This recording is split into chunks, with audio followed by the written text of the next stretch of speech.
कैसे हुआ था? इस्लाम धर्म का उदय। सबसे पहले हम ये जान लेते हैं कि इस्लाम धर्म की नींव कैसे पड़ी। बताते हैं कि अरब के लोग कबीलों में रहते हैं और ये खाना बदोश जीवन व्यतीत करते थे। प्रत्येक कबीले के अपने देवी देवता थे जिन्हें ये लोग पूजते थे।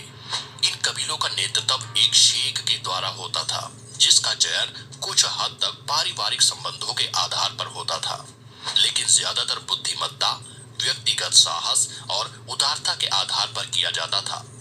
छठी शताब्दी के आते आते इन कबीलों ने व्यापार को अपना पेशा बनाया और इसका सबसे ज्यादा प्रभाव पश्चिमी अरब के मध्य भाग में देखने को मिला, जिसे हिजाज कहते हैं।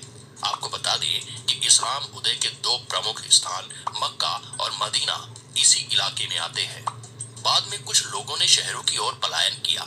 ये लोग खेती और व्यापार करके अपना जीवन व्यतीत करने लगे।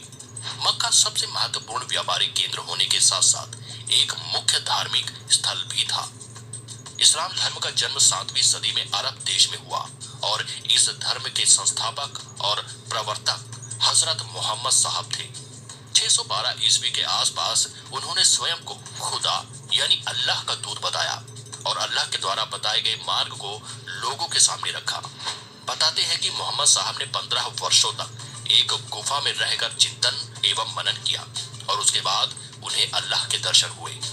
उन्होंने खादिजा नामक एक 45 वर्षीय धनी विधवा महिला के साथ धर्म प्रचार का काम करना प्रारंभ किया। कहते हैं कि यह महिला विश्व की पहली ऐसी महिला थी जिसने मोहम्मद साहब के नवीन इस्लाम धर्म को स्वीकार किया। बाद में मोहम्मद साहब ने खादिजा से विवाह कर लिया था। इस्लाम की स्थापना के बाद मोहम्मद साहब ने सारा जीवन खुदा के संदेशों और इस्लाम का प्रचार करने में लगाया।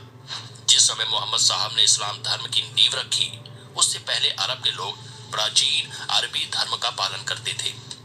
मक्का में कोई स्थायी राज्य या शासन नहीं था। यहाँ के लोगों में नशा करने और जुआ खेलने की बुरी आदतें थी। वैवाहिक संबंधों में भी स्थायित्व नहीं था और बेहुदे वाद प्रचलित था। मोहम्मद साहब ने अरब में प्रचलित अंधविश्वास और 300 से अधिक देवी देवताओं की मूर्ति पूजा की घोर निंदा की। ये मूर्तियां या जिन काबा में रखे हुए थे। उन्होंने कहा कि हमें सिर्फ अल्लाह की आराधना करनी चाहिए। इस्लाम के शुरुआती समय में मोहम्मद साहब का मक्का और उसके इबादत गाह पर कब्जा था। मोहम्मद साहब का इस्लाम धर्म प्राचीन अरबी धर्म का विरोधी था। मक्का के समृद्ध लोगों को देवी देवताओं को ठुकराना बहुत बुरा लगा। ये लोग इस्लाम जैसे नए धर्म को मक्का की प्रतिष्ठा और समृद्धि के लिए खतरा समझने लगे। इसीलिए लोगों ने मोहम्मद साहब का खूब मजाक बनाया और भारी विरोध किया। तब मोहम्मद साहब को भागकर मदीना में शरण लेनी पड़ी। मोहम्मद साहब की इस यात्रा को हिजरा कहा जाता है और इसी दिन से मुसलमानों के हिजरी कैलेंडर की शुरुआत हुई। यह घटना 24 सितंबर 622 ईस्वी की है। मोहम्मद साहब ने खुदा को केंद्र में रखकर मदीना में अपने एक राज्य की स्थापना की। वे प्रथम मुस्लिम शासक थे, किंतु वे किसी भी अरब फिरके का नेता होने का दावा नहीं करते थे। उनके शासन का आधार कुरान थी। मोहम्मद साहब ने मदीना में इस्लाम धर्म को एक व्यवस्थित स्वरूप प्रदान किया। साथ ही उन्होंने अपने विरोधियों का भी डटकर मुकाबला किया। जानकारी के लिए बता दें कि इस्लाम धर्म में 2 ग्रंथ सबसे प्रमुख है। पहला कुरान और दूसरा हदीस। कुरान में वह ज्ञान संग्रहित है जो खुदा ने अपने दूत मोहम्मद साहब को दिया और हदीसा में स्वयं मोहम्मद साहब के द्वारा दिए गए उपदेशों का संग्रह है। मोहम्मद साहब अपने धर्म के विरोधियों के लिए युद्ध और राजनीतिक संगठनों दोनों का सहारा लेते थे। मदीना पर कुरैशों के आक्रमण के बाद 3 युद्ध हुए और इन सभी में मोहम्मद साहब की विजय हुई और वे कुरैश कबीले के शासक बन बैठे।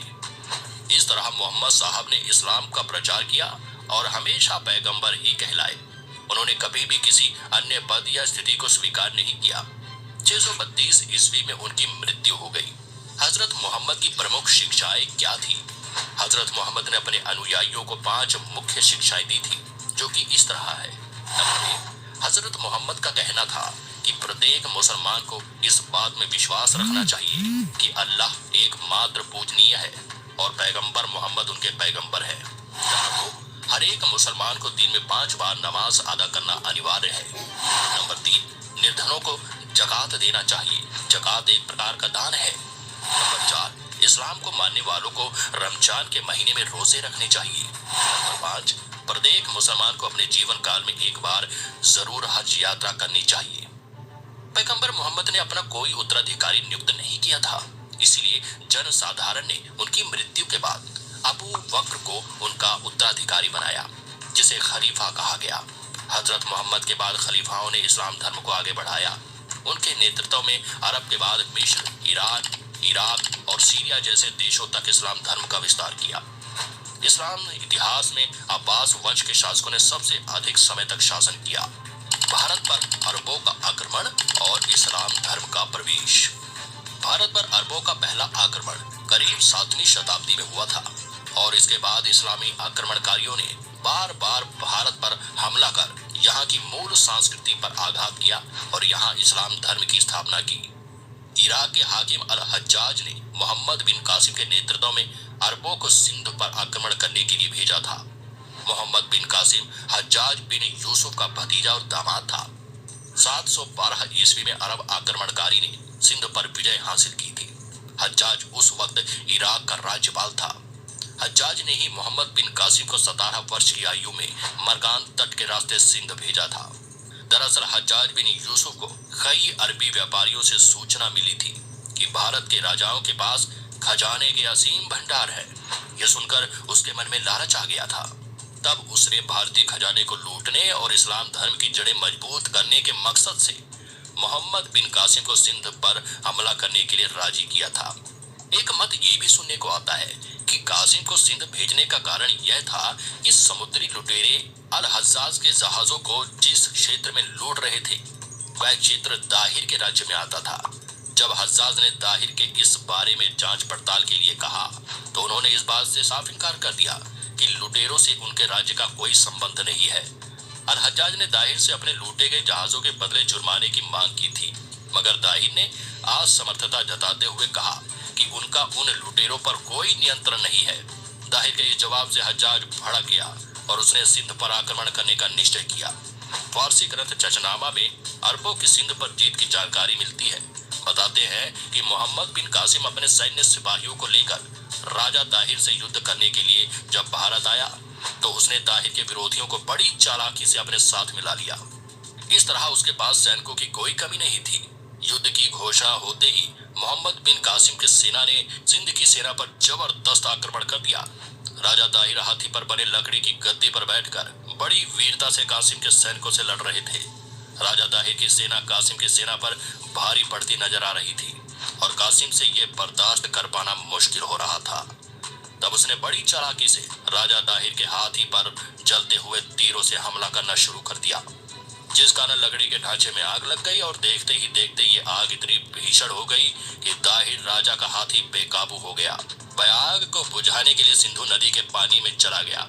जैसे ही राजा दाहिर हाथी से उतरकर नीचे आए तो कासिम ने उन पर हमला कर दिया, उन्हें मार दिया।